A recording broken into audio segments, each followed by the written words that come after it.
to hear is true. Only the names have been changed to protect the innocent. Fatima Cigarettes, best of all long cigarettes, brings you Dragnet.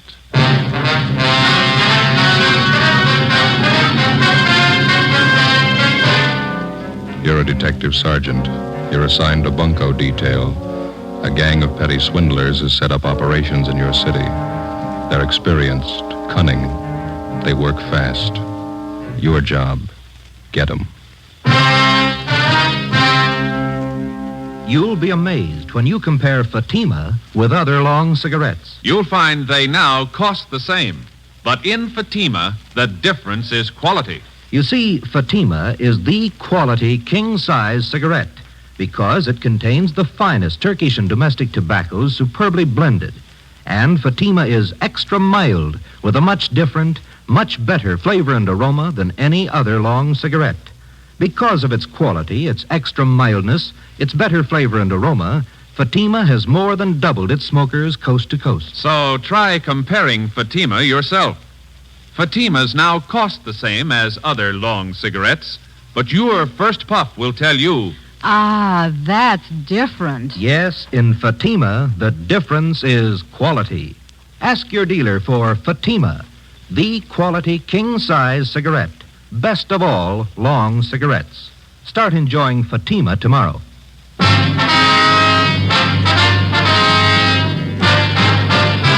Dragnet, the documented drama of an actual crime. For the next 30 minutes, in cooperation with the Los Angeles Police Department, you will travel step by step on the side of the law through an actual case transcribed from official police files.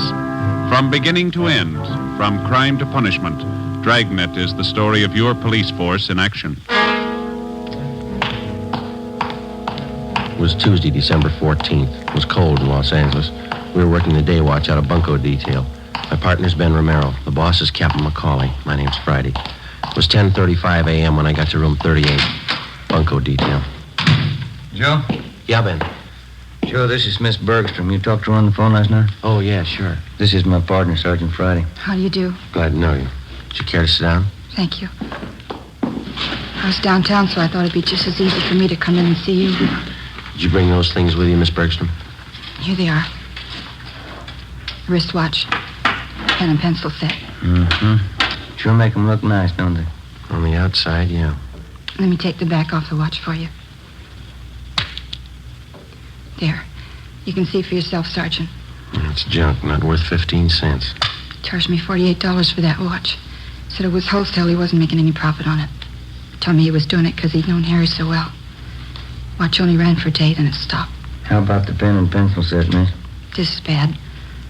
Pen's just a shell, won't even write. Same with a pencil. I paid him $30 for them. Mm-hmm. This engraving on the pen. With love from Harry. That's Harry's boy I was engaged to. That's how the man got me interested to start with. Came to my house and gave them to me. The watch and the pen and pencil. Said Harry had ordered them as presents for me. See? I just had to cry when he brought them. Poor Harry. When did this man come to your home, Miss Bergstrom? Yesterday morning. Guess I should have been more careful, but I didn't think anybody would do a thing like that. What kind of a story did he give you? Well, he came to the door and told me his name was Spencer. He said Harry had ordered these things as presents for me, and Harry told him to deliver them to my house. Watch looked beautiful in the case. I didn't know anything was wrong. I see. Would you go on, please? He told me it was a special order. Said Harry had written him from overseas a week before. Harry was in the Marine Corps, you know. Mm-hmm. Well, he said he hoped the engraving was all right. The way Harry wrote he wanted it in his letter. I just couldn't take it. I cried. This man, he pretended to be a close friend of Harry? Yeah. That's why I showed him the letter. One from the Marine Corps about Harry being killed overseas. When did you receive that letter, Miss Bergstrom? 2 days before, on Saturday. Harry's name was on the casualty list on Monday. Yes, we understand. What did the man do when you showed him the letter? He sympathized with me. Or he pretended to. I didn't think there was any trick. I didn't think anybody was that low. Pen and pencil set looked a little cheap, but I wanted them no matter how cheap they were. Harry's last present to me, that's what I thought. How did he broach the idea of money? Well, when he was ready to leave, he told me Harry had ordered the things on credit. He said he didn't want to mention it, but he wondered how he could get payment for the watch and the pen and pencil. Well, he didn't show you a bill, did he? An invoice listing the price of the watch or the engraving that was done? No. And I didn't want him bothering Harry's mother or father at a time like this. I borrowed some money from my dad and paid him. Let's see, it's $48 for the watch, $30 for the pen and pencil set. Yeah. He gave me a phone number to call if the watch needed adjustment, and when I found the watch was a fake, I called the number. It was a Chinese laundry. They didn't know anything about it. You haven't seen or heard from this man since he left your house yesterday morning? No. Could you describe this man for us, Miss Bergstrom? What he looked like, clothes he was wearing? It's right here on this slip of paper, Sergeant. I wrote it all out for you. Thank you. Well, you're not alone, if that's any consolation. There's an army widow out in Hollywood who was cheated on the same kind of deal last Friday. It's so cruel using a dead person's name to cheat you. Yes, ma'am. How can anybody get lower than that? They keep trying. Ben and I took Miss Bergstrom's crime report. The phony watch and pen and pencil set were booked as evidence. In the past 2 weeks, we'd received a half a dozen identical complaints from relatives or friends of lately deceased persons. The swindler, or con man, as he likes to be called in his trade, gets the names of lately deceased persons from the obituary column or the military casualty list in the newspapers. Then he fixes up some cheap article of merchandise with appropriate engraving and calls on the friends and relatives of the deceased. He pretends to know nothing about the death of the person whom he claims placed the order for the merchandise. In almost every case, the friend or relative agrees to pay for the articles at some exorbitant price. For the con man, it's a lucrative racket. For the public, a vicious one. Wednesday, December 15th, Ben and I looked up an informant, a former con man. What do you think of it, fellas? Been in business for 2 months, doing fine. What do you think of it? Looks great, Judge. Nice setup. Finest baby laundry in South Los Angeles. That's why I advertise. Hey, you don't think that's too broad, do you? No, I don't think so, Judd. You got some nice equipment here. Baby laundry. How'd you ever get started? Father-in-law set me up with a loan. Says he got tired of me trying to sell him bum watches. Well, that's a good break for you, Judd. Say, you got a couple of minutes? We'd like to talk to you. Sure thing. Come on back here. Okay. Fine, thanks. Yeah, I'm squared away, living a solid life. Not bad at all, you know. It surprised me. You ever see any of the old gang, Judge? Not much, no. Some of the old grifters look me up now and then, try to touch me, and I'll go. Hey, here you are.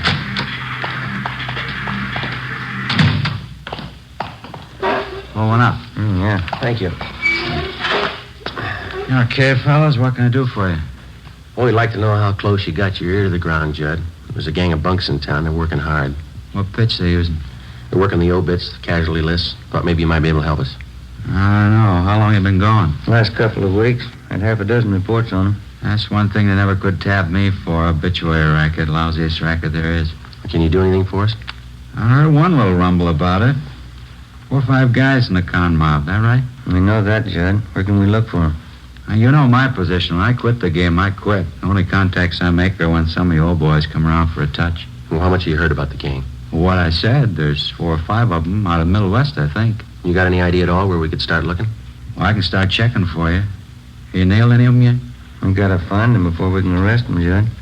Yeah, well, as I say, when I quit the game, I quit. But maybe I can take a few soundings for you. Can't promise you anything. I'm strictly on the up and up. Okay, Judd. You know where to get in touch with us. We'll appreciate anything you can do. Yeah, well, you've helped me plenty of times, fellas. Wouldn't hurt a bit to tab that bunch. I'll walk out with you. I see you got all the machines going. Baby laundry business must be pretty good, huh? It's a staple commodity, fellas. Kids always need a fresh change. Just a minute. Yeah, look at this. Just look at the size of it. Yeah. You ever see anything so small in your life? It's cute, huh? Yeah, what is it? New kind of soakers, I think. Let's see the label here. Yeah, Mother Greg Super Soakers. Kids things, they sure give me a wallet, you know. Hey, we might as well check the office while we're here, Ben. Can I use your phone, Judd? Yeah, right over there on the wall. You got change? Yeah, thank you. I have.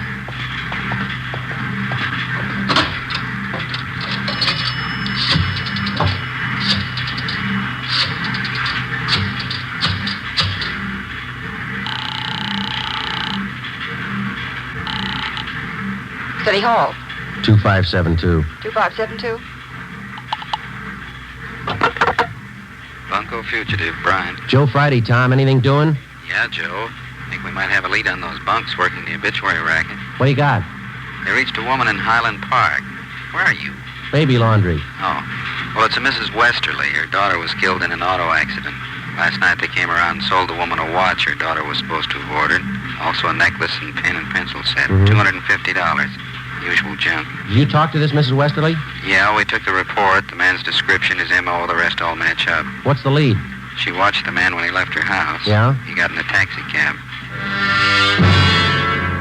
10:30 a.m. While Sergeants Bryant and Ullery got out a broadcast on the suspect, Ben and I drove to the offices of the cab company where we contacted the special agent.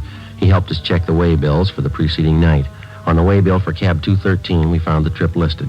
Starting point, the intersection nearest the Westerly home. Destination, a hotel on South Flower Street. We went to the hotel and interviewed the desk clerk. From the description we gave him, he identified the man as Fred G. Norris from Minneapolis. At least that's the way he'd signed the hotel register. The clerk told us Norris wasn't in. We had him show us Norris's room. In his suitcases, we found quantities of dime store costume jewelry, monogrammed, and 24 cheap wristwatches and wallets and handbags done in poor quality imitation leather. Also a portable engraving set. The clerk told us that Norris was expected back shortly. We told him to say nothing to the suspect when he arrived. We called the office and arranged for a stakeout at the hotel, and we drove back to the office. 1 p.m. They told us Norris had been recognized from his description and picked up by Unit 17R on the way back to his hotel shortly before noon. Ben and I joined Sergeants Ullery and Bryant in the interrogation room where they were questioning the suspect. He looked about 40 years old, white, male American, about 6 feet tall, 170 pounds. He would admit nothing. Bryant kept questioning him. You're wasting our time and your own, Norris. Face it. You were playing a rough game and you lost. Now, how about it? You're going to feel pretty silly when you find out you got the wrong guy. Who do you work for, Fred? You can do what you want about investigating me. You haven't a thing to hold me on. There's no use wasting any more time. You got that list of victims? Yeah. These are the ones that tabbed Norris. Thank you. Couple more here, Joe. Thanks, Ben.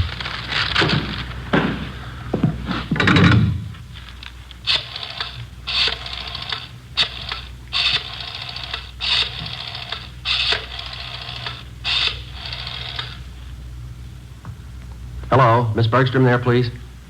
Oh, this is Sergeant Friday, Miss Bergstrom, Bunko Detail. Yeah, we picked up a suspect. We'd like to see if you can identify him. Would it be all right if we sent a car out for you right now? All right, fine. Thank you very much. Bye.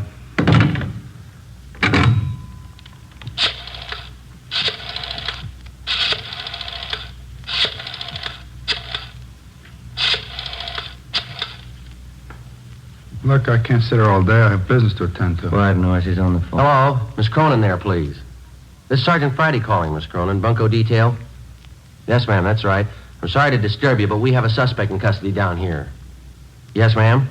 Hey, Sergeant. Could you come down to City Hall right away? Sergeant, Would you hold on just a minute, please? Thank you. Yeah, Norris. you got me. 2:58 p.m. We informed the victims that the special show-up had been canceled. And we called in a stenographer and had her take Fred Norris's statement. In addition to listing the crimes he committed, he also told us that there were 6 men in the Bunko gang besides himself. He gave us the names and descriptions of each one of them. He stated that they'd been operating in Los Angeles for the past 4 months.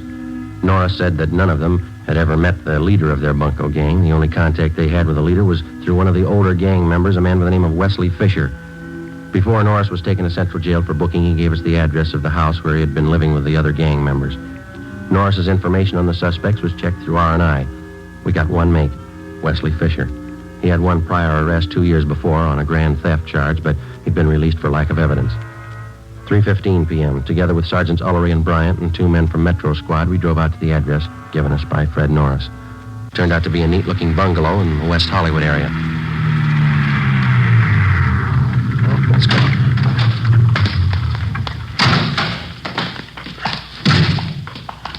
We can take the front door, Joe. Yeah. Say, Tom. Yeah? You want to have Johnson and Brewer cover the back of the place, please? Okay, Joe. Maury and I'll cover the sign. Thanks. Let's go, man. Did you want to see the people who live there? Yes, ma'am. Do you want to check for the termites now? I'm Mrs. Callahan, the owner. No, ma'am. We want to see the tenants. Oh, I'm afraid you're a little late. Is that so? They just moved out, bag and baggage.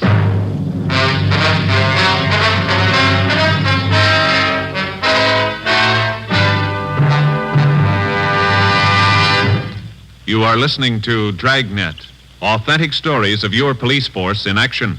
You'll be amazed when you compare Fatima with other long cigarettes. Buy a pack. You'll find Fatimas now cost the same. Light a Fatima. Ah, that's different. What a difference. Yes, friends, in Fatima, the difference is quality. Quality of tobaccos, the finest Turkish and domestic varieties, extra mild and superbly blended to give you a much different, much better flavor and aroma than any other long cigarette. Quality of manufacture. Smooth, plump cigarettes, rolled in the finest paper money can buy. Quality, even to the appearance of the bright, clean yellow package, carefully wrapped and sealed to bring you Fatima's rich, fresh, extra mild flavor. Try comparing Fatima yourself. Fatimas now cost the same as other long cigarettes, but your first puff will tell you, Ah, that's different. Yes, in Fatima, the difference is quality. Ask your dealer for Fatima, the quality king-size cigarette. Best of all long cigarettes. Start enjoying Fatima tomorrow.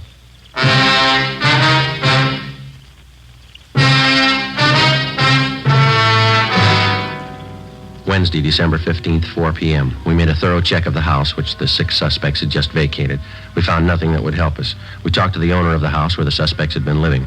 She told us that she'd rented the place, furnished, to them about 3 months before. She identified Wesley Fisher's mugshot, but she told us that he'd used the name of Charles Wilder.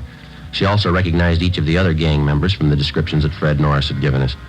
She told us that while they were living there, the men seemed to keep odd hours and that they had a car. She told us that she'd taken the license number of the car the day the men moved in. The number was checked with DMV. It was registered in the name of Wesley Fisher, 1008 California Street. It's a transient hotel. The manager told us Fisher had moved about 9 months ago. There was no forwarding address. We got out an all-points bulletin on Wesley Fisher requesting that all occupants in his car be held for investigation of grand theft. Thursday, December 16th, 8 a.m. Oliver Ray Bryant, Ben, and I met with Captain McCauley. Where are they getting all this junk they're palming off? Where's their source of supply? The guy we picked up, Norris, told us they brought a good supply of it out with him from the Middle West. That hotel room Norris had downtown, they were using that for a warehouse. They didn't want to keep the stuff at the house they were living in. How are they hitting? Any possibility of stakeouts? No, not unless we cover every name in the columns. You might have to try it. Something's got to be done. Look at these. 2 more this morning, straight out of the obituary column. Took one family for $90. Another one for $60. How about that last run through the stats office? Help you any? They pulled some more mugs for us. We're going to show them to the victims this morning. How about this Norris? You think he's come up with everything? We were up talking to him again at county jail yesterday. Didn't have anything new, Skipper. We dropped in at the sheriff's bunco detail. They've got one new case, same M.O. Description comes close to one of the guys. The victim was the father of a Navy flyer lost overseas. They sold him a gold watch chain that his son was supposed to have bought him for a present. Solid brass. The sheriff's men got anything new? We've been working pretty close with him. Nothing new. Excuse me. Bunco fugitive, Captain McCauley. Can I talk to Joe Friday? Oh, yeah, hold on. You, Friday. Oh, thank you. Yeah. Joe, this is Judd. Can you meet me out at my place? What do you got? The name Wesley Fisher mean anything to you? 8:30 a.m. Ben and I drove out and met with Judd at his home. He was still in his bathrobe when he met us at the door. He told us he had an important appointment downtown at 9 o'clock and he was in a hurry. We talked to him while he shaved. Hope you fellas don't mind. Can't miss this date, lining up some new business, you know. It's all right, Judd. Go right ahead. Yeah, I gotta move fast on these things before they cool, you know. Well, works the same with us, Judd. What's the story? Well, I don't know what's worse. Brother Max called me this morning.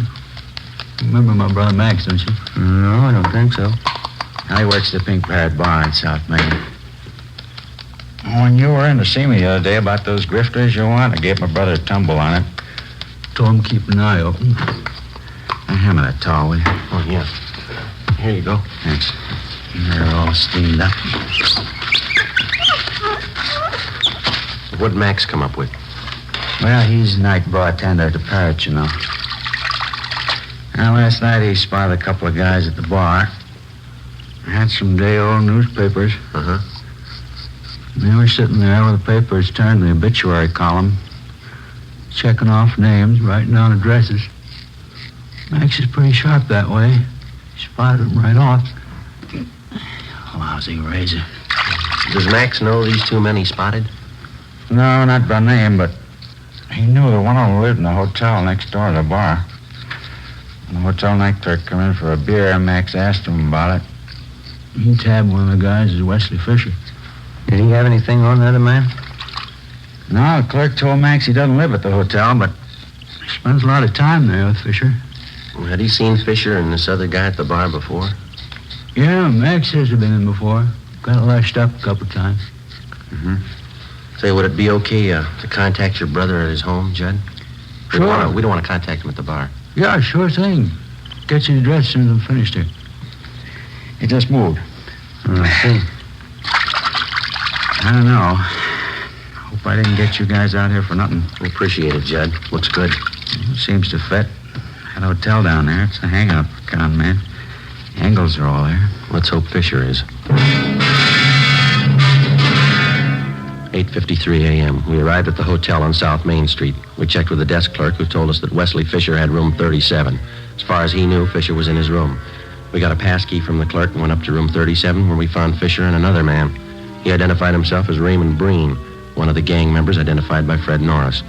We also found a small supply of cheap watches and pen and pencil sets in Fisher's car. It was parked near the hotel, was impounded.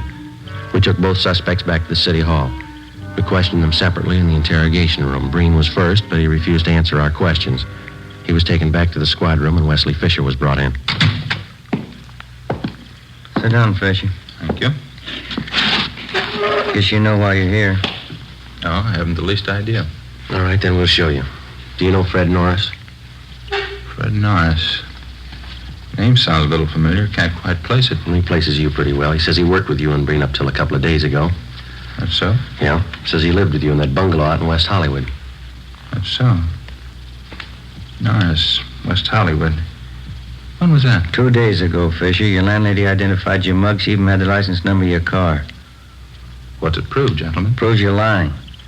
You and Breen worked together. You did work with Norris. You're part of one of the filthiest rackets going. Gentlemen, you're making a bad mistake. No, there's no mistake, Fisher. Your picture's been identified by at least a half a dozen victims. Now, you can go on playing coy all you want, but we can prove that the pen and pencil sets that you sold some of the victims are identical with the ones we found in your car. I haven't any idea what you're talking about. Believe me, that's the truth. You wouldn't know the truth if it followed you, mister. Now, look, maybe you're great at conning old men and young girls, but don't try to pass any of it here. Now, just a moment, please. Now, you listen, you two-bit thief. I couldn't begin to tell you off for the rotten things you've been pulling off in this town for the past 3 months. That young girl who lost her boyfriend overseas, that widow out in Hollywood, the old man in Highland Park whose wife passed away. You must have felt pretty sharp cheating them out of a few bucks. Maybe you don't remember, mister, but we do and they do. And you're going to pay for them. You all through? I'm through, Fisher. You're just starting. I have nothing further to say, gentlemen. You can talk to my lawyer. We'll give him your new address. Yes? County jail. Suspects Wesley Fisher and Raymond Breen were booked and transported to the county jail. Both of them were positively identified by the victims. Warrants were obtained for the 3 suspects, Norris, Fisher, and Breen. They were arraigned and held to answer at a preliminary hearing on several counts of grand theft. During the next 2 weeks and through the Christmas holidays, identical complaints of bunco operations continued to come in. Friends and relatives of lately deceased persons were still being victimized. The gang's operations continued as usual. There was only one change. The crime reports showed that a woman was now operating in the obituary racket along with the male suspects. Christmas came and went. On New Year's Eve, Ben and I were assigned to standby duty. A few minutes before 8 p.m., we got a call from the county jail that Wesley Fisher wanted to see us. Went to the 10th floor of the jail, the interview room. I'm not going to take all the heat. They're in just as deep as I am. If they can't do right by me, I'll square it up myself. I'll tell you everything I know. Go ahead, Fisher. What is it? Her name's Betty McGraw. She's the one you've been looking for. The whole idea was hers. She planned it out. She got everybody together. It was her show. Where can we find her? 213 Foster, apartment 8. Wesley Fisher gave a complete statement of all his crimes and also implicated the other members. He told us Betty McGraw was his girlfriend. She'd come up with the idea for the obituary racket. She gathered the men together for the job, and it had been planned that she was to stay in the background. In case of trouble, she would furnish aid to the gang members in the form of bail bond money and lawyers. She received a percentage of the take from each of the gang members. We checked her through R&I. She had a criminal history dating back 11 years. We obtained her mugshot. 10:30 p.m. We went out to the address Fisher gave us. A maid answered the door. She told us that the McGraw woman was not there, that she'd gone to a New Year's Eve celebration at a downtown hotel. It was 11:15 when we got there. We identified ourselves to the special officer at the hotel and showed him the mugshot of Betty McGraw. He thought he'd seen her at the main bar. We started looking. Sure do pack 'em in. Yeah. Say, excuse me, please. Can I get through here? Thank you. Sorry, excuse me. Hey, Joe, over this way. I think we can get through. Okay, do you see her yet? No, they're jammed in there. I can't see a thing, but... Hey, wait a minute. Yeah. Can you see down at the end of the bar there? Where? In the black dress? Oh, yeah, that's her. Would you let her through here, please? Excuse me. Sorry. Joe? Right behind you. Is your name Betty McGraw? Is your name Betty McGraw? Sure, I'm Betty McGraw. I don't know you. Who are you anyway? Police officer. We'd like to see you outside. Outside? I'm staying here. This is where the party is, right here. Let's go, lady, outside. Is there a bar outside? I didn't know there was a bar outside. Okay, Ben.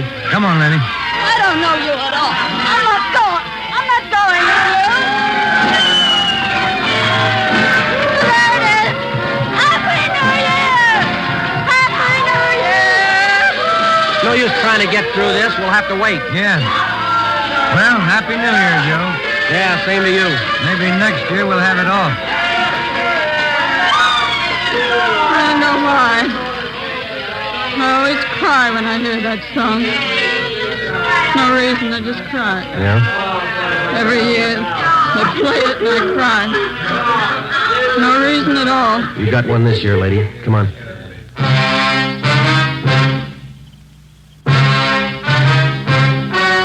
The story you've just heard was true. Only the names were changed to protect the innocent. On March 28th, trial was held in Superior Court, Department 93, City and County of Los Angeles, State of California. In a moment, the results of that trial. Now, here is our star, Jack Webb. Thank you. In the past few weeks, I've asked you to send me the names of cigarette dealers who are out of Fatimas. You see, the demand for Fatimas is so great that I want to make sure that all of you can buy them. So keep your letters coming. If you find a dealer fresh out of Fatimas, let me know and we'll have something done about it. Write your dealer's name and address on a card and mail it to me, Jack Webb, Post Office Box 951, Hollywood 28. That's Jack Webb, Post Office Box 951, Hollywood 28. Now for you, Mr. Dealer. The coming holiday season will find new thousands insisting on Fatima quality. So step up your order for Fatimas tomorrow. Get in on the increasing demand for the quality long cigarettes.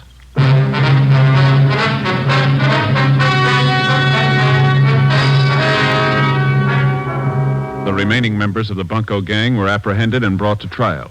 All of them, including the gang leader, Elizabeth McGraw, were tried and convicted of grand theft. They are now serving their terms in the state penitentiary.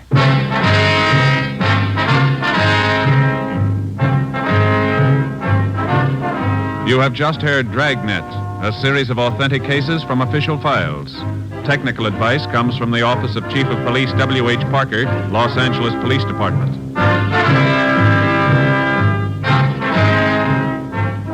Fatima Cigarettes, the best of all long cigarettes, has brought you Dragnet, portions transcribed from Los Angeles.